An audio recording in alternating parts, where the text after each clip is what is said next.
B% mana komissiya 0. Ko'rib turibsizlar azizlar. Plastikka B% pul tashlamoqchimisiz?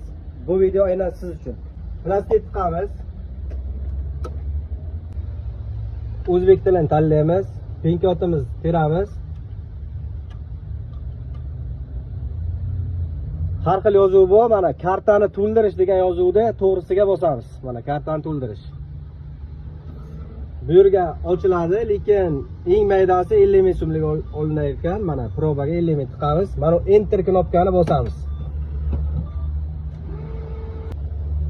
Davom etish. Tasdiqlash. Mana 50 ming so'm B% mana komissiya 0. Ko'rib turibsizlar azizlar. Tasdiqlash. Chekka chiqsa xohlasangiz ham, xohlasangiz yo'q. Va haqillim. Mana bu cheki. Mana hal qilamiz, tekshirib ko'ramiz xohlasangiz. Karta balansi mana. Ekranga chiqarish. 50 ming so'm mana tushdi, aziz do'stlar. Bu amaliyotni amalga oshirish uchun Ipak yo'li kartasi va Ipak yo'li mana bunaqa bankomat bo'lishi kerak. Albatta Ipak yo'li plastik olsangizlar, olib qo'ysangizlar, B% ayniqsa metallarga foiz bo'lib ketdi o'zimizga. Foydali bo'ladi. Foydali bo'lgan bo'lsa, obuna, like qolaman.